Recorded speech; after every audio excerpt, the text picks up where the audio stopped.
हे शिव भक्तों, कैलाश की श्वेत चोटी पर जहां हर कण में नमः शिवाय का नाद गूंजता है, जहां गंगा की धाराएं शिव की जटाओं से बहकर सृष्टि को पवित्र करती हैं, वहीं किसी समय एक बालक ने अपनी निर्मल भक्ति से वह कर दिखाया जो युगों युगों से देवता भी नहीं कर पाए।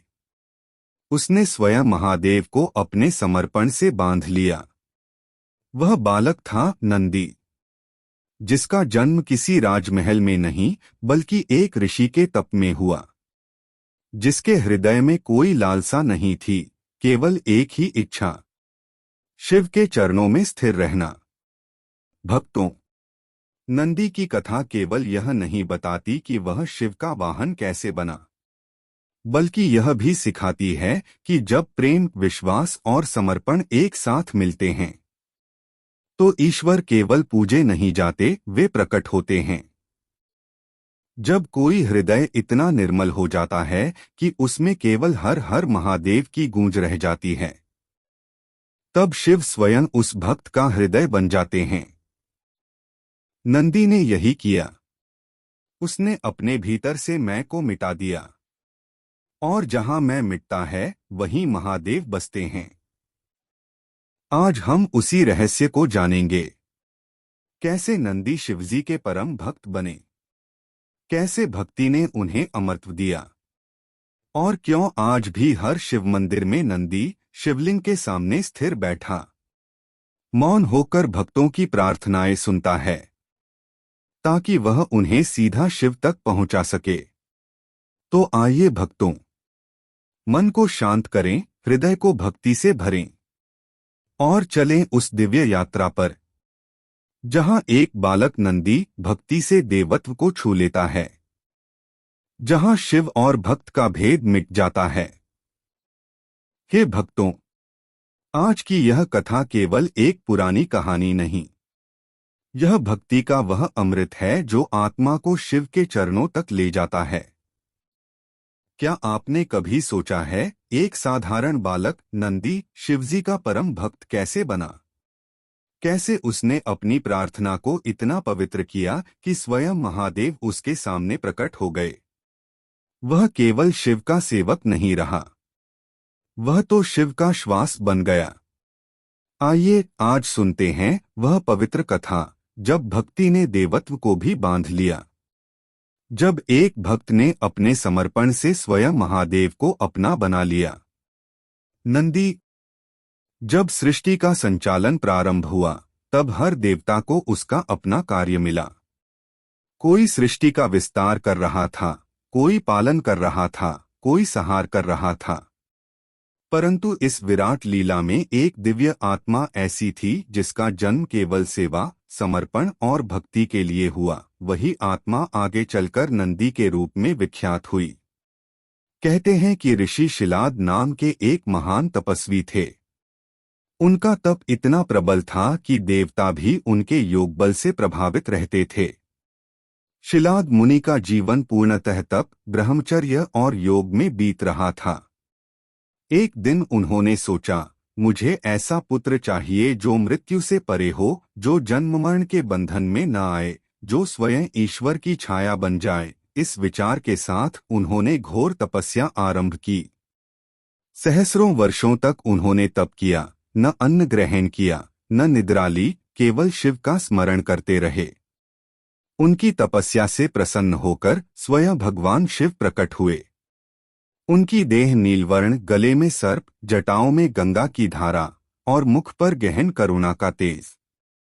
शिलाद मुनि ने प्रणाम कर कहा, प्रभु, मुझे ऐसा पुत्र चाहिए जो आपकी भक्ति में लीन हो, जो अमर हो, जो आपके समान तेजस्वी और निर्भय हो। शिव मुस्कुराए और बोले, हे मुनि, तुम्हारी इच्छा पूर्ति होगी। तुम मेरे तेज से उत्पन्न होने वाले पुत्र को प्राप्त करोगे, जो मेरे चरणों में सदा निवास करेगा। कुछ समय पश्चात शिलाद मुनि ने एक यज्ञ किया और उसी यज्ञ की अग्नि से एक दिव्य बालक प्रकट हुआ। वह बालक असाधारण था। उसके मुखमंडल पर सौम्यता और तेज दोनों थे। उसकी आंखों में ऐसी शांति थी मानो वह स्वयं योग की मूर्ति हो। ऋषि ने उसका नाम रखा नंदी। बचपन से ही नंदी का मन संसार की बातों में नहीं लगता था। अन्य बालक खेलकूद में व्यस्त रहते, पर नंदी का हृदय ध्यान में डूबा रहता। जब भी वह नमः शिवाय का उच्चारण करता तो वायु स्थिर हो जाती, पक्षी मौन हो जाते और वातावरण में एक अनिर्वचनीय दिव्यता फैल जाती। शिलाद मुनि यह देखकर चकित होते कि यह बालक साधारण नहीं। उन्होंने सोचा, निश्चय ही यह भगवान शिव का अंश है। समय बीतता गया, नंदी का तेज और भक्ति दोनों बढ़ते गए। वह प्रतिदिन अपने पिता के साथ यज्ञ करता, ऋषियों का आदर करता और एकांत में बैठकर ध्यान में लीन रहता। उसकी भक्ति का स्वरूप इतना गहरा था कि वह शिव के बिना एक क्षण भी रह नहीं सकता था। उसकी चेतना में केवल एक ही ध्वनि गूंजती, हर हर महादेव। एक दिन आकाशवाणी हुई, हे शिलाद, तुम्हारे पुत्र का जीवन अद्भुत होगा, परंतु यह जान लो, यह बालक इस देह में अधिक समय तक नहीं रहेगा। इसे देवता भी अपने साथ ले जाना चाहते हैं। यह सुनते ही शिलाद का हृदय कांप उठा। उन्होंने नंदी से कहा, पुत्र, देवताओं ने संकेत दिया है कि तेरा जीवन अल्प होगा। नंदी ने शांत स्वर में कहा, पिताजी, जो जीवन शिव की भक्ति में बीत जाए वही अमर है। मृत्यु केवल उन पर आती है जो ईश्वर से दूर रहते हैं। उन शब्दों में ऐसा वैराग्य और ज्ञान था कि शिलाद मुनि स्तब्ध रह गए। उसी क्षण उन्होंने शिव का ध्यान किया और नंदी के साथ शिव की आराधना में लीन हो गए। कुछ ही समय में आकाश से तेज प्रकाश उतरा और उस ज्योति में प्रकट हुए स्वयं भगवान शिव। उन्होंने नंदी को देखा और मुस्कुराए, हे बालक, तू वही है जो मेरी लीला का साक्षी बनेगा, जो मेरी सेवा करेगा, जो मेरे साथ रहेगा। तुझे अमरत्व प्रदान करता हूँ। अब तू मेरा अंग है, मेरा सेवक है, मेरा वाहन है। यह वचन सुनकर नंदी ने अपने छोटे हाथ जोड़ दिए, नेत्रों से अश्रु बह निकले और वह शिव के चरणों में गिर पड़ा। तभी उसकी देह में अद्भुत परिवर्तन हुआ। उसका मानव रूप धीरे धीरे दिव्य वृषभ बैल के रूप में बदल गया, जो तेजस्वी और गौर वर्ण का था। उस समय आकाश में नाद गूंजा, यह नंदी है, शिव का प्रियतम, शिव का वाहन, शिव का द्वारपाल। शिवलोक कैलाश पर जब भी कोई भक्त आता तो सबसे पहले नंदी के दर्शन करता। वह केवल द्वारपाल नहीं था, वह भक्ति की सीमा थी। नंदी का स्थान शिव के समीप था, उनके समक्ष स्थिर बैठा, ध्यानमग्न। उसकी दृष्टि सदा शिव पर टिकी रहती, जैसे उसकी आत्मा का केंद्र ही महादेव हो। वह बोलता कम था, पर उसकी मौन दृष्टि ही मंत्र थी, भक्ति थी, उपदेश था।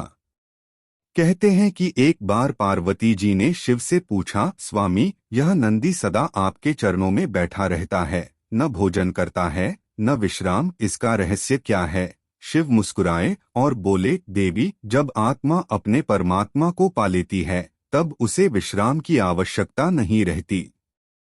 यह नंदी वही आत्मा है जिसने मुझे न केवल देवता के रूप में बल्कि अपने स्वयं के अस्तित्व के रूप में देखा है। इसका ध्यान मुझे बाहर नहीं ढूंढता, यह मुझे अपने भीतर पाता है।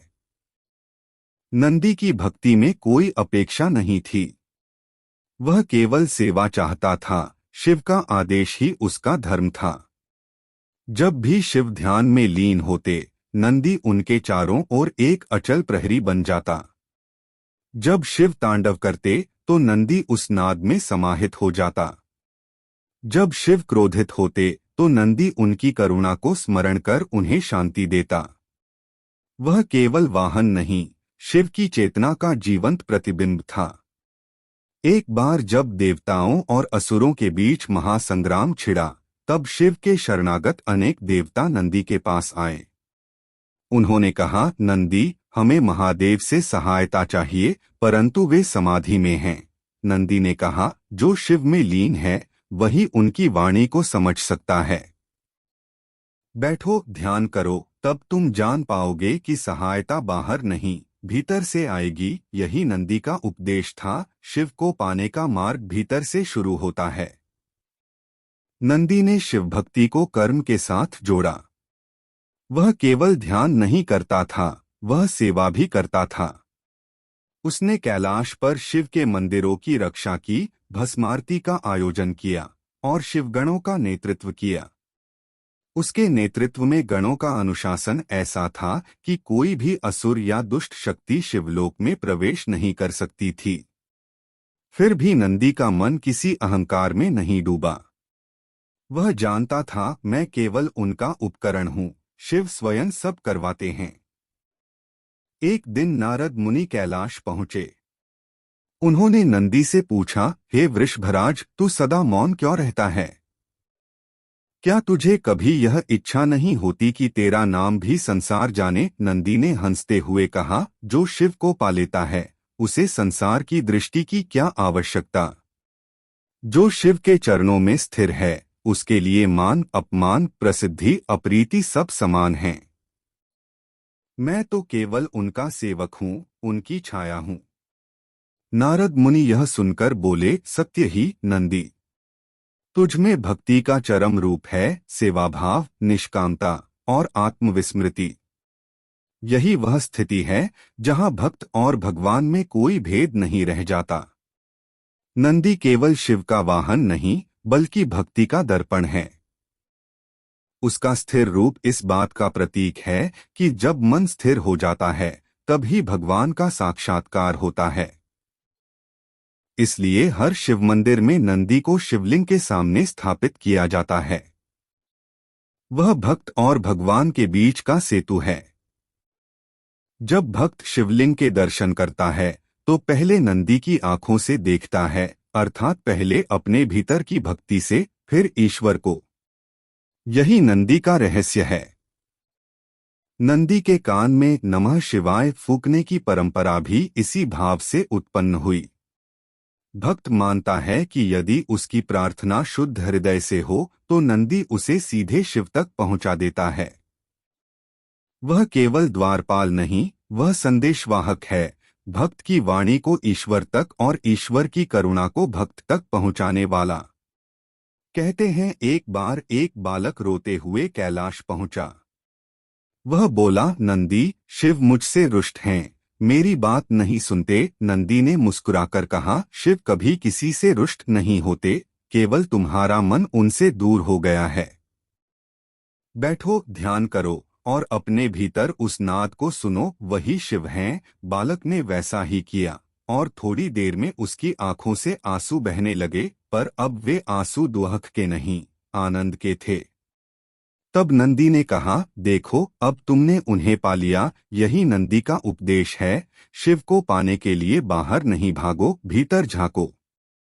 नंदी का वृषभ रूप भी प्रतीकात्मक है। बैल धैर्य, स्थिरता और कर्म का प्रतीक है। वह शक्ति का नहीं, सहनशीलता का दूत है। नंदी सिखाता है कि शिव भक्ति केवल ध्यान में नहीं, जीवन के हर कर्म में झलकनी चाहिए।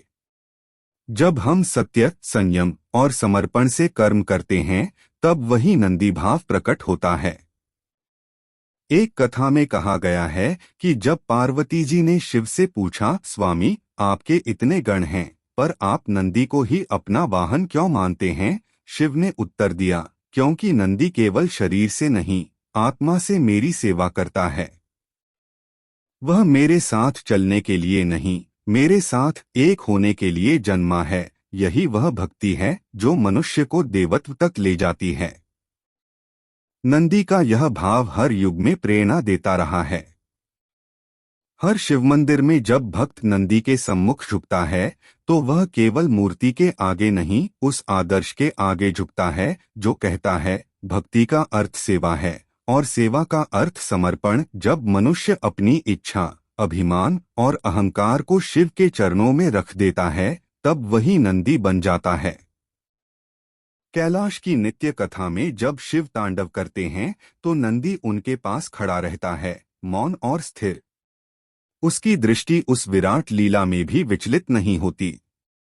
वह जानता है, हर नृत्य, हर विनाश, हर सृजन के पीछे वही एक शिव हैं। यही ज्ञान, यही भक्ति, यही नंदी का सार है। शिव पुराण में कहा गया है, जो नंदी की भक्ति करता है वह शिव तक सहज पहुंचता है, क्योंकि नंदी भक्ति का द्वार है और शिव उस द्वार के पार का सत्य। नंदी के बिना शिव तक पहुंचना ऐसा है जैसे बिना दीपक के अंधकार में प्रकाश ढूंढना। आज भी जब भक्त नंदी के सम्मुख बैठकर ध्यान करता है तो वह भीतर से सुन सकता है एक गूंजती हुई ध्वनि जो कहती है, शिव मेरे हैं, मैं शिव का हूँ। यही नंदी का संदेश है, भक्ति में द्वैत नहीं, केवल एकत्व है। इस प्रकार नंदी का जीवन केवल कथा नहीं, एक उपदेश है कि सच्चा भक्त वही है जो अपने आराध्य में विलीन हो जाए, जो सेवा को साधना बना दे, जो मौन को मंत्र बना दे। नंदी का जन्म तप से हुआ, जीवन सेवा में बीता और अमरत्व समर्पण से मिला। वह शिव का वाहन है, पर वास्तव में वह शिव भक्ति का प्रतीक है, स्थिर, मौन, निष्काम और अडिग। जब भी तुम शिव मंदिर जाओ और नंदी के पीछे बैठो तो यह याद रखना, तुम उसके पीछे नहीं बैठे हो, तुम उसी मार्ग पर बैठे हो जो शिव तक जाता है। नंदी की दृष्टि से देखो, नंदी के भाव से सोचो, और फिर तुम जान जाओगे भक्ति क्या है और शिव कौन है। ऐसे ही भक्ति, कथा और उपदेश से भरे वीडियो के लिए हमारे चैनल को सब्सक्राइब करें और भक्ति की इस यात्रा में हमारे संग जुड़े। हर हर महादेव।